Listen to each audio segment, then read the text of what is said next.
मुसलमानों की हबशा की हिजरत और शब बिन अबी तालिब में कैद होना।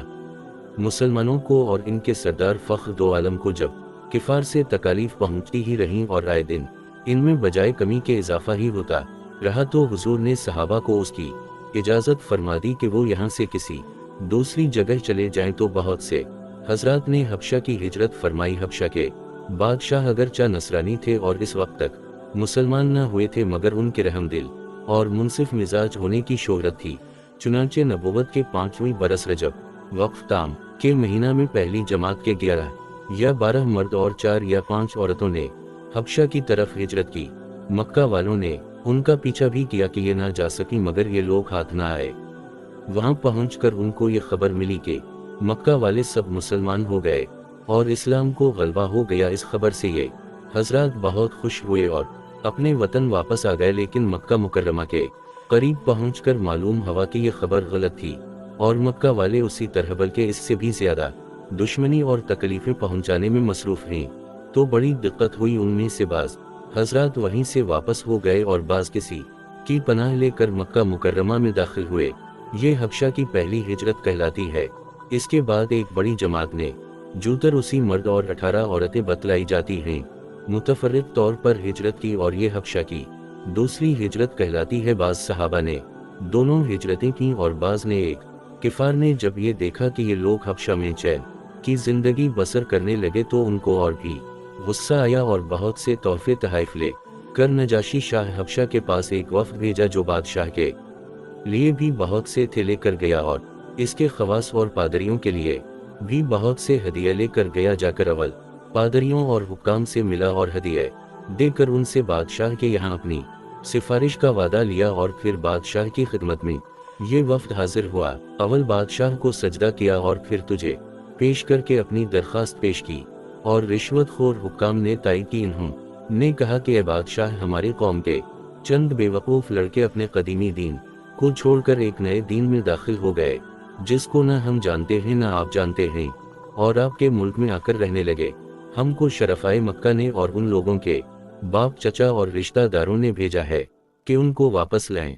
आप उनको हमारे सुपरद कर दें। बादशाह ने कहा कि जिन लोगों ने मेरी पनाह पकड़ी है बगैर तहक़ीक़ किए उनको हवाला नहीं कर सकता। अवल बल्ला कर तहक़ीक़ कर लूँ, अगर ये सही हुआ तो हवाला कर दूंगा। चुनांचे मुसलमानों को बुलाया गया। मुसलमान अवल बहुत परेशान हुए, क्या करें, मगर अल्लाह के फजल ने मदद की और हिम्मत से ये तय किया कि चलना चाहिए और साफ बात कहना चाहिए। और बादशाह के यहाँ पहुंचकर सलाम किया। किसी ने इतराज किया कि तुमने बादशाह को आदाब शाही के मुवाफिक सजदा नहीं किया। इन लोगों ने कहा कि हमारे नबी ने अल्लाह के सिवा किसी को सजदा करने की इजाज़त नहीं दी। उसके बाद बादशाह ने उनसे हालात दरियाफ्त किए।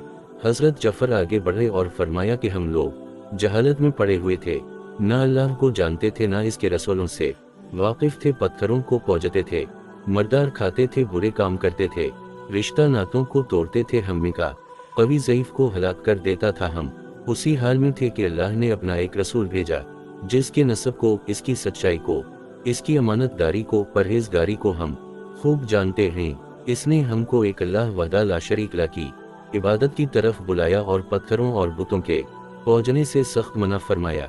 इसने हमको अच्छे काम करने का हुक्म दिया, बुरे कामों से मना किया। उसने हमको सच बोलने का हुक्म दिया, अमानतदारी का हुक्म किया, सिला रहमी का हुक्म किया, पड़ोसी के साथ अच्छा बर्ताव करने का हुक्म दिया, नमाज रोज़ा सदका खैरात का हुक्म दिया और अच्छे अखलाक तालीम किए। जिना, बदकारी, झूठ बोलना, यतीम का माल खाना, किसी पर तहिम्मत लगाना और इस कसम के बुरे अमल से मना फरमाया। हमको कुरान पाक की तालीम दी, हम इस पर ईमान लाए और इसके फरमान की तमील की जिस पर हमारी कौम हमारी दुश्मन हो गई और हमको हर तरह सताया। हम लोग मजबूर होकर तुम्हारी पनाह में अपने नबी के इरशाद से आए हैं। बादशाह ने कहा, अच्छा, जो कुरान तुम्हारे नबी लेकर आए हैं वो कुछ मुझे सुनाओ। हजरत जफर ने सूरत मरियम की अवल की आयतें पढ़ी, जिसको सुनकर बादशाह भी रो दिया और उसके पादरी भी जो कसरत से मौजूद थे सब के सब इस कदर रोए के दाढ़ियां तर हो गईं। इसके बाद बादशाह ने कहा कि खुदा की कसम, ये कलाम और जो कलाम हजरत मूसा लेकर आए थे एक ही नूर से निकले हैं और इन लोगों से साफ इनकार कर दिया कि मैं उनको तुम्हारे हवाले नहीं कर सकता। वो लोग बड़े परेशान हुए कि बड़ी जिल्लत उठाना पड़ी। आपस में सुलह करके एक शख्स ने कहा कि कल को मैं ऐसी तदबीर करूंगा कि बादशाह उनकी जड़ ही काट देगा। साथियों ने कहा अभी ऐसा नहीं करना चाहिए, ये लोग अगर मुसलमान हो गए मगर फिर भी रिश्तेदार हैं। मगर उसने ना माना। दूसरे दिन फिर बादशाह के पास गए और जाकर कहा कि ये लोग हजरत ईसा की शान में गुस्ताखी करते हैं, उनको अल्लाह का बेटा नहीं मानते। बादशाह ने फिर मुसलमानों को बुलाया। सहाबा फरमाते हैं कि दूसरे दिन के बुलाने से हमें और भी ज्यादा परेशानी हुई। बहरहाल गए। बादशाह ने पूछा कि तुम हजरत ईसा के बारे में क्या कहते हो? इन्होंने कहा वही कहते हैं जो हमारे नबी पर उनकी शान में नाज़िल हवा कि वो अल्लाह के बंदे हैं, उसके रसूल हैं, उसकी रूह हैं और उसके कलिमा हैं जिसको खुदा ने कुनवारी और पाक मरियम की तरफ डाला। नजाशी ने कहा कि हजरत ईसा भी इसके सिवा कुछ नहीं फरमाते। पादरी लोग आपस में कुछ चीख चीख करने लगे। नजाशी ने कहा तुम जो चाहे कहो। इसके बाद नजाशी ने उनके तोहफे वापस कर दिए और मुसलमानों से कहा कि तुम अमन से रहो, जो तुम्हें सताए इसको तावन देना पड़ेगा। और इसका ऐलान भी करा दिया कि जो शख्स उनको सताएगा इसको तावान देना होगा।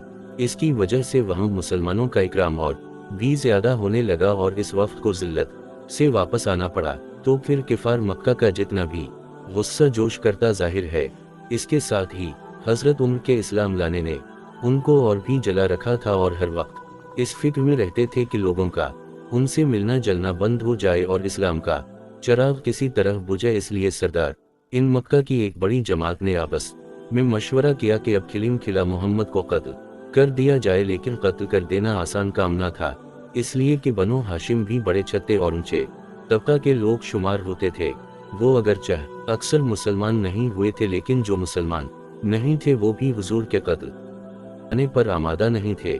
इसलिए उन सब किफार मक्का ने मिलकर मुआहदा किया कि सारे बनो हाशिम और बनो उल मुत्तलिब का बॉयकॉट किया जाए। न उनको कोई शख्स अपने पास बैठने दे, ना उनसे कोई खरीद व फरोख्त करे, ना बातचीत करे, ना उनके घर जाए, ना उनको अपने घर आने दे।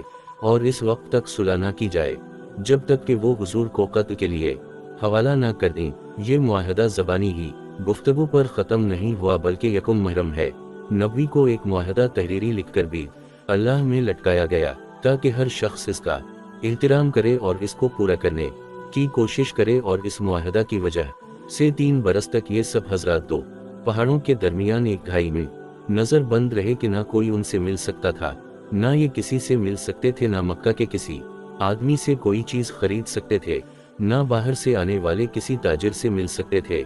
अगर कोई शख्स बाहर निकलता तो पीटा जाता और किसी से जरूरत का इजहार करता तो साफ जवाब पाता। मामूली सा सामान गल्ला वगैरह जो उन लोगों के पास था वो कहाँ तक काम देता। आखिर फाकों पर फाके गजरने लगे और औरतें और बच्चे भूख से बेताब होकर रोते और चलाते और उनके अज़ा को अपनी भूख और तकालीफ से ज्यादा उन बच्चों की तकालीफ सताती। आखिर 3 बरस के बाद अल्लाह के फजल से वो सहफा दीमक की नजर हवा और इन हजरात की ये मुसीबत दूर हुई।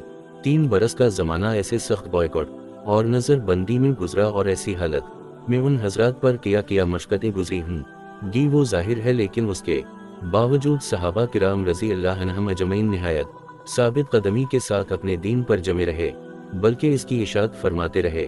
बहुला हिकायात सहाबा हासिल। बेशक हुजूर के प्यारे सहाबा किराम की जिंदगियां हमारे लिए मशल राह हैं। जिस तरह सहाबा किराम ने इस्तिकामत के साथ दीन इस्लाम का दिफा किया, उसी तरह हमें भी अपने इस दीन की हिफाजत करनी चाहिए। इसमें हम सबकी कामयाबी मुज़मिर है। अल्लाह ताला हम सबको अमल करने की तौफीक अता फरमाए।